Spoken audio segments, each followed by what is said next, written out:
이런 경험 있으신가요? 어려운 책을 읽다가 도대체 이게 무슨 말이지? 라며 좌절했던 순간. 또는 SNS에서 누군가와 대화하다가 내 말이 왜 안 통하지? 라며 답답했던 기억 말입니다. 언어라는 게 참 묘합니다. 우리를 연결해주는 다리이면서 동시에 우리를 갈라놓는 벽이 되기도 하죠. 오늘 이야기할 두 사람, 롤랑 바르트와 우치다 다스루는 바로 이 글쓰기의 두 얼굴을 둘러싸고 조금 다른 방향성을 보여줍니다. 바르트는 언어의 권력을 해체하기 위해 난해한 텍스트 안에 성벽을 쌓았고, 우치다는 독자와 만나기 위해 쉬운 언어로 광장을 열었습니다. 이 두 가지 글쓰기 철학은 과연 양립할 수 있는 것일까요? 아니면 우리가 놓치고 있던 언어의 비밀을 각자 다른 방식으로 말하고 있는 것일까요? 롤랑 바르트라는 인물, 1915년 프랑스 쉐르부르에서 태어난 롤랑 바르트. 그는 1977년 콜레주 드 프랑스 교수 취임 강연에서 이런 말을 했습니다. 언어는 파시즘이다. 보통 파시즘이라고 하면 검열을 떠올리죠. 말을 못하게 막는 것 말입니다. 그런데 바르트는 정반대로 봤습니다.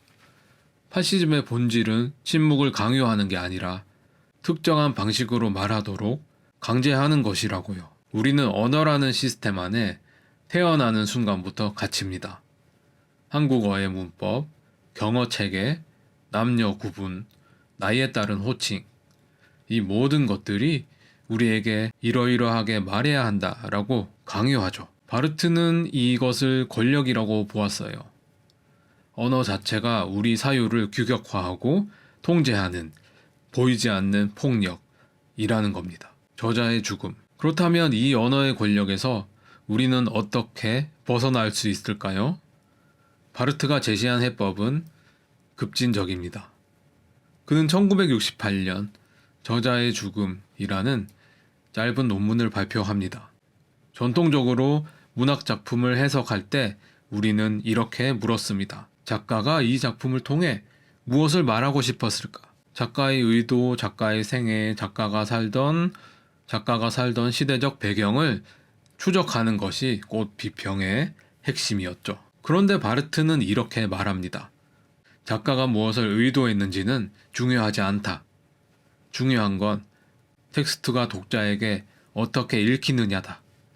예를 들어 볼까요? 셰익스피어가 햄릿을 쓸 때 정확히 무슨 생각을 했는지 우리는 알 수 없습니다. 설령 알 수 있다고 해도 그 사실이 작품의 의미를 최종적으로 결정하지는 않습니다. 21세기 한국 독자가 햄릿을 읽으며 느끼는 것, 19세기 독일 독자가 느꼈던 것, 1960년대 프랑스 학생이 느꼈던 것, 이 서로 다른 읽기가 모두 동등하게 유효하다는 겁니다. 바르트는 결국 이렇게 선언합니다. 저자의 죽음은 독자의 탄생을 의미한다. 작품에서 텍스트로. 바르트는 여기서 한 걸음 더 나아갑니다. 그는 전통적인 작품 개념을 버리고 텍스트라는 새로운 개념을 제안합니다. 작품은 무엇일까요? 작품은 서점 서가에 꽂혀 있는 물리적 실체입니다. 두께가 있고 무게가 있고 가격표가 붙어 있죠. 작품은 저자라는 아버지에게 속한 재산이며 독자는 그것을 사서 소비하는 사람입니다. 작품에는 정답이 있습니다. 반면 텍스트는 뭘까요? 텍스트는 물리적 사물이 아닙니다. 텍스트는 언어 활동 속에서만 존재하는 하나의 자항입니다. 독자가 읽는 순간 텍스트는 비로소 살아 움직입니다. 텍스트에는 정답이 없습니다. 오히려 텍스트는 의미를 확정하길 거부하며 무한한 해석의 가능성을 열어둡니다. 바르트는 이를 시적으로 표현합니다. 텍스트는 직물이다. 수많은 문학적 실타래들이 얽히고 설켜 만들어진 천. 우리가 하나의 문장을 읽을 때 그 문장은 고립되어 있지 않습니다. 그 안에는 우리가 과거에 읽었던 다른 텍스트들의 메아리, 사회적 통념, 문화적 코드, 욕망이 뒤섞여 있습니다. 바르트는 이를 상호 텍스트성이라고 불렀습니다. 텍스트의 즐거움. 그렇다면 텍스트를 읽는다는 건 어떤 경험일까요? 바르트는 1973년 텍스트의 즐거움이라는 책을 씁니다. 두 가지 종류의 즐거움을 구분합니다. 쾌락과 주입상스. 쾌락은 좋아하는 장르 소설을 읽을 때의 편안한 만족감입니다. 예상 가능한 전개, 그리고 결말을 보면서 느끼는 즐거움이죠. 이것은 우리를 위로하고 안정시키는 읽기입니다. 반면 주입상스는 전혀 다릅니다. 난해한 시를 읽다가 갑자기 전율이 일어나는 순간이 있죠. 알듯 말듯한 문장에 사로잡혀 계속 되뇌이고 읽는 경험을 할 때도 있습니다. 텍스트가 독자를 흔들고 고정된 정체성을 해체하며 기존에 가진 통념을 깨트리는 강렬한 환희죠. 때로는 고통스럽기까지도 합니다. 이러한 읽기는 쾌락의 원칙을 넘어서는 즐김입니다. 바르트가 추구하는 건 바로 이 주입상스입니다. 그 순간 독자는 수동적 소비자가 아니라 텍스트의 공저자가 됩니다. 에크리투이르, 글쓰기의 층위. 바르트는 글쓰기를 세 가지 층위로 나눴습니다. 랑그, 스타일, 에크리투이르. 랑그는 태어나면서부터 받은 모국어 체계. 스타일은 작가 개인의 고유한 문체. 그리고 에크리투이르는 특정 시대와 집단이 공유하는 사회적 글쓰기 방식입니다. 문제는 무엇일까요? 우리가 특정 에크리투이르를 선택하는 순간 그 형식이 요구하는 사고 방식에 갇혀 버린다는 겁니다. 학술 논문을 쓰면 객관성과 중립성을 가장하게 되고 SNS 댓글을 쓰면 즉각적인 반응과 자극적 표현을 추구하게 됩니다. 언론 보도문을 쓰면 뭐뭐인 것으로 나타났다라는 문체를 쓰게 되고요.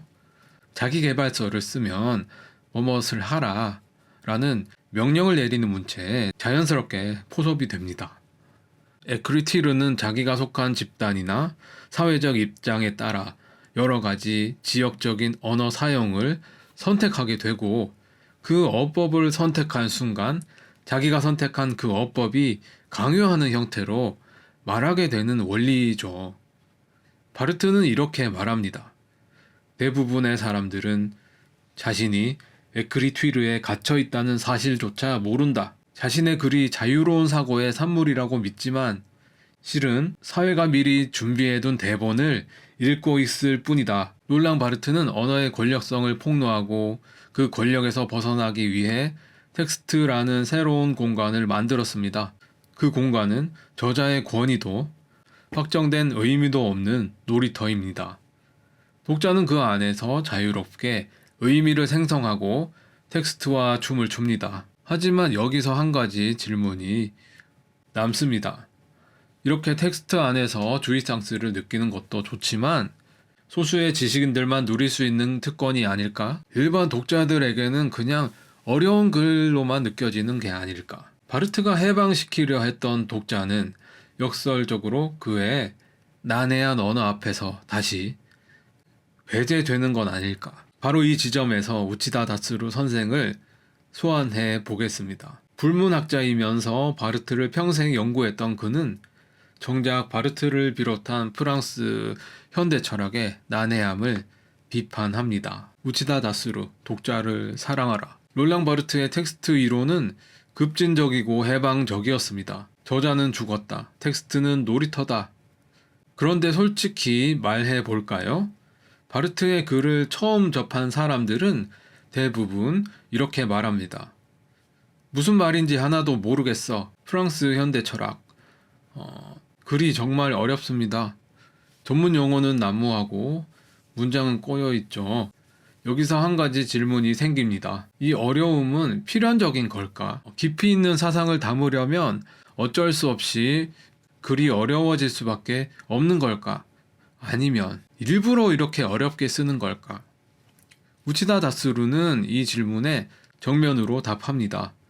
불문학 전공자로서 프랑스 철학자들을 평생 연구해온 그는 역설적으로 이들의 난해함을 신랄하게 비판한 사람이기도 합니다. 그는 이렇게 말했습니다. 독자를 사랑하지 않는 글쓰기는 백전백패다. 우치다 다스루는 1950년 일본에서 태어나 불문학과를 졸업하고 레비나스를 평생의 스승으로 삼았습니다. 바르트를 비롯한 프랑스 현대 사상을 깊이 연구했고요. 하지만 그는 스스로를 학자라기보다는 거리의 사상가나 문화평론가 정도로 이야기합니다. 그는 학기도 7단 사범인데요. 개품관이라는 학기도 도장을 직접 운영하고 몸으로 하는 수련과 머리로 하는 사유를 분리하지 않습니다. 대중적인 인기를 끌었습니다. 하지만 학계에서는 너무 쉽게 쓴다 라는 비판을 받기도 했다고 합니다. 우치다는 오히려 어려운 것을 쉽게 설명하는 게 진짜 지식인의 역할이라고 주장합니다. 현대 언어의 위기, 우치다의 진단, 글로벌화가 모국어를 망친다. 글로벌화 시대에 영어가 보편적인 언어가 되면서 역설적으로 모국어가 야위어 가고 있다 라는 것입니다. 그는 창조적 글쓰기 강의를 시작한 이유도 바로 이 위기감 때문이었다고 합니다. 모국어는 단순한 소통 도구가 아니라 한 사회의 역사와 감정, 미묘한 뉘앙스를 담는 그릇이죠. 우치다는 말합니다. 언어는 우리의 피이자 살이고 뼈이자 피부입니다. 하지만 효율성만 추구하며 제한된 교육 자원을 영어에만 집중시킨 결과 언어는 앙상해지고 섬세한 사고도 불가능해졌습니다. 모국어가 앙상해지면 모든 언어적 창조 행위는 위축될 수밖에 없습니다.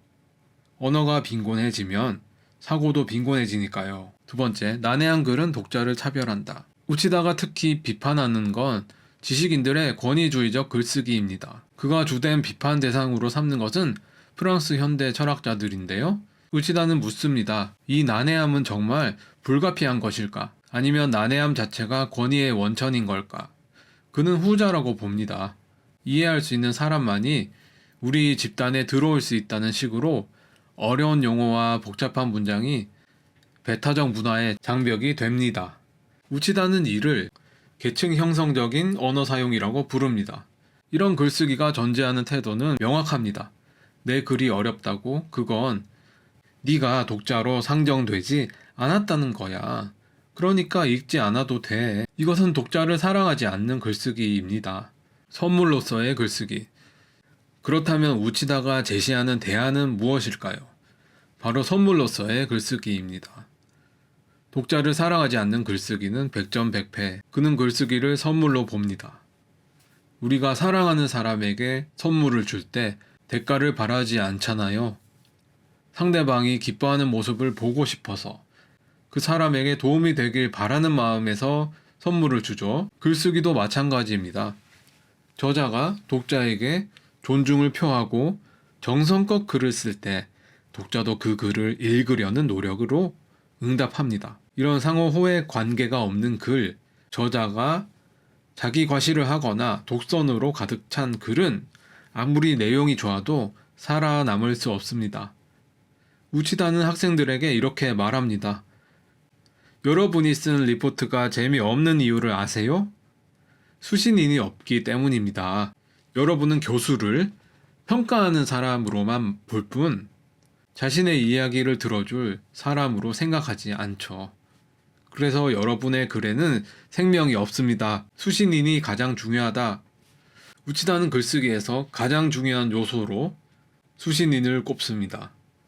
우리가 어려운 텍스트를 읽을 때에도 끝까지 포기하지 않는 이유가 있습니다. 무슨 말인지는 정확히 모르겠지만 이것은 나를 향한 메시지다 라는 직감이 들 때가 있죠. 이런 직감은 어디서 올까요? 저자가 특정한 수신인을 염두에 두고 그에게 닿으려고 필사적으로 신호를 보낼 때 생깁니다. 즉, 글 속에 절실함이 담겨 있으면 독자는 그것을 감지합니다.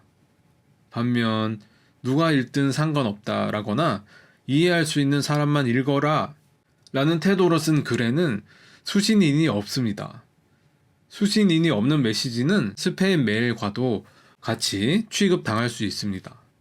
아무도 그 메시지가 자신을 향한 것이라고 느끼지 못하기 때문이죠. 쉽게 바꾸어 말하기. 우치다는 진짜 지성의 척도가 복잡한 것을 쉽게 바꾸어 말하는 능력에 있다고 보고 있습니다. 같은 교육 배경을 가진 사람들끼리만 통하는 언어는 사실 쉽습니다. 전문 용어를 나열하고 공유된 전제를 기반으로 말하면 되니까요. 하지만 배경이 전혀 다른 사람에게도 자신의 생각을 전달하려면 치열한 고민, 그리고 언어 훈련이 필요합니다. 예를 들어 볼까요? 철학의 어떤 개념을 전문 용어로만 쓰면 이렇게 됩니다. 타자성은 동일자의 환원 불가능성을 전제로 한 존재론적 비대칭성의 윤리학적 발현이다. 독자는 이 문장을 읽고 어떤 느낌을 받을까요? 아, 나는 이 글을 읽을 자격이 없구나 라고 생각할 겁니다.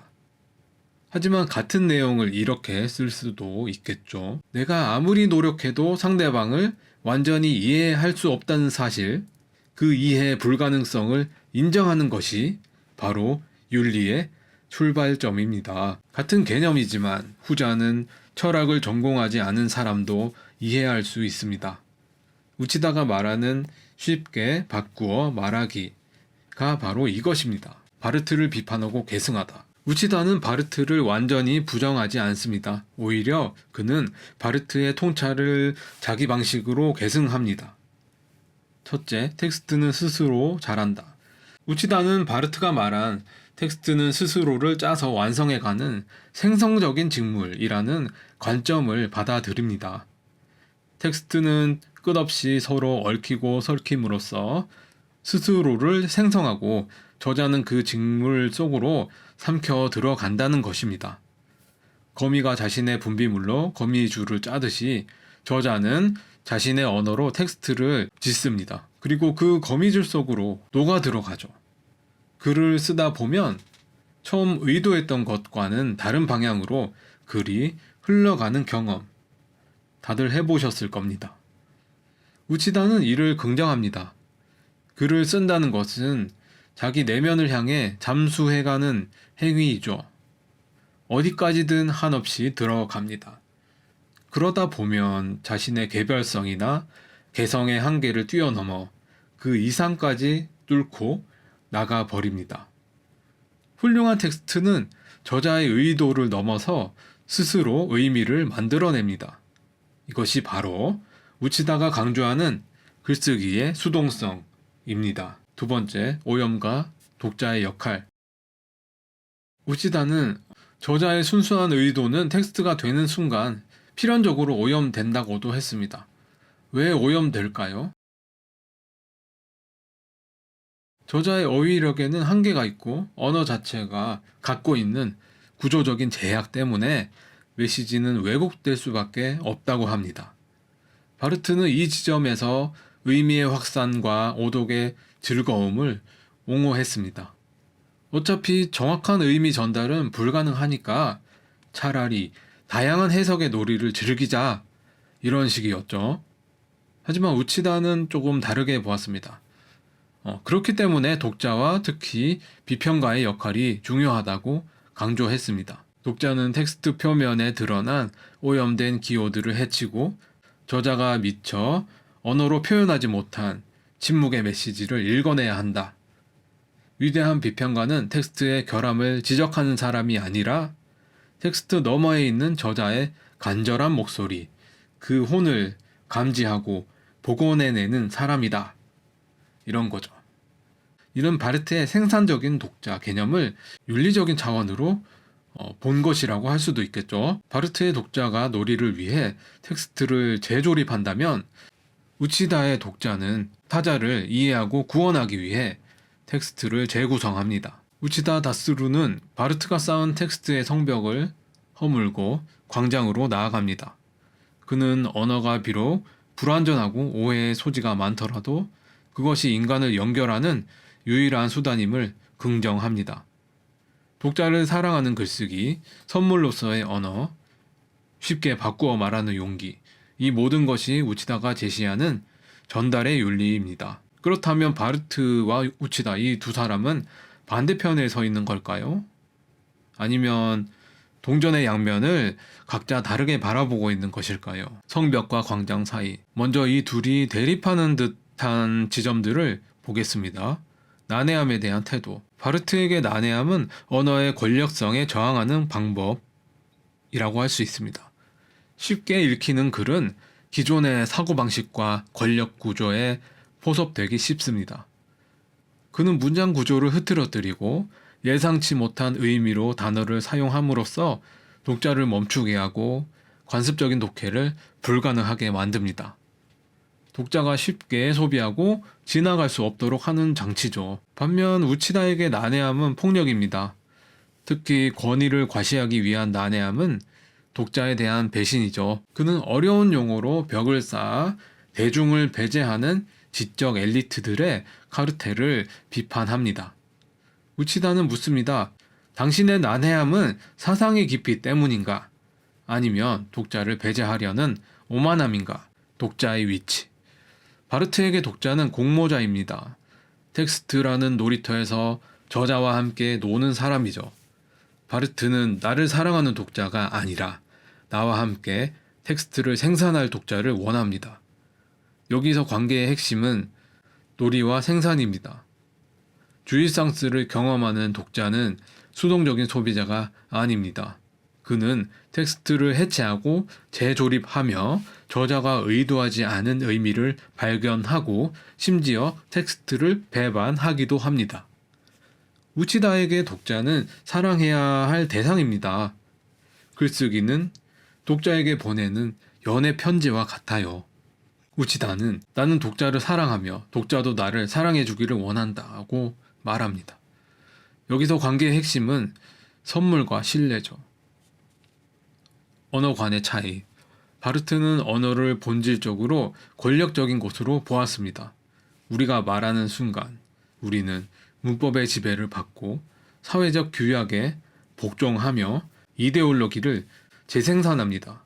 모든 언어는 분류이며 모든 분류는 억압적입니다. 바르트에게 구어는 언어의 소통 기능을 강화하는 데 있지 않습니다. 오히려 언어 내부로 더 깊이 들어가 언어의 유희를 통해 기표들의 무한한 놀이를 즐기는 텍스트를 구축하는 데에 있습니다. 우치다는 언어를 본질적으로 관계적인 것으로 봅니다. 언어는 비록 불완전하고 오해의 소지가 많더라도 그것이 인간을 연결하는 유일한 수단입니다. 우치다에게 언어의 위기는 닿지 않음에서 옵니다. 이번에 만나는 지점들을 볼까요? 권위에 대한 거부. 바르트는 콜레주 드 프랑스 취임 강연에서 이렇게 말했죠. 한때 우리가 아는 것을 가르치던 시기가 있었습니다. 이어 우리가 알지 못하는 것을 가르치는 시기가 왔습니다. 이것이 바로 연구입니다. 그리고 지금은 어쩌면 배운 것을 잊어버리는 또 다른 체험의 시기가 온지도 모릅니다. 프랑스 최고 지성기관에서 교수직을 받은 사람이 정작 나는 가르칠 게 없다라고 선언한 것과도 같아요. 바르트는 고등실천연구원에서 교수라는 직함 대신 연구부장으로 재직합니다. 이는 권위적인 무게를 거부하고 학생들과 함께 연구를 수행하는 진행자로서의 정체성을 드러낸다고도 할 수 있습니다. 우치다도 마찬가지죠. 그는 자신을 우리라는 용어 대신에 1인칭 단수 나로 표현하면서 하늘에서 내려다보는 관상적인 주체가 아니라 편견, 감정에 사로잡힌 불완전한 인간으로 자신을 드러냅니다. 제도적인 권위나 학계의 통념에 기대지 않고 온전히 자기 언어로 말하려는 노력이죠. 두 사람 모두 나는 진리를 알고 있다는 교사의 권위를 거부하고요. 대신에 나도 모르지만 함께 찾아가 보자 라는 동반자의 태도를 취하고 있습니다. 교육에 대한 열정. 바르트의 세미나는 특별한 공간이었습니다. 지식 전달의 장을 넘어 일종의 유토피아적인 성격을 가졌습니다.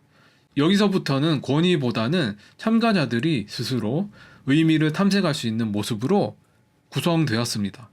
이 세미나에서 토도로프, 브레몽, 메츠, 줄리아 크리스테바 같은 학자들이 함께 성장했습니다. 바르트는 세미나 참가자들을 소그룹을 나누어 각자가 선택한 테마에 대해 자료를 수확하고 채집하게 했습니다. 교수는 지식을 주입하는 자가 아니라 욕망의 순환을 돕는 주관자가 되는 것이죠. 우치다 또한 교육을 사랑의 행위로 보았습니다. 그는 학생들이 자신의 욕망을 발견하고 글쓰기를 시작할 수 있도록 기다려주고 지지합니다.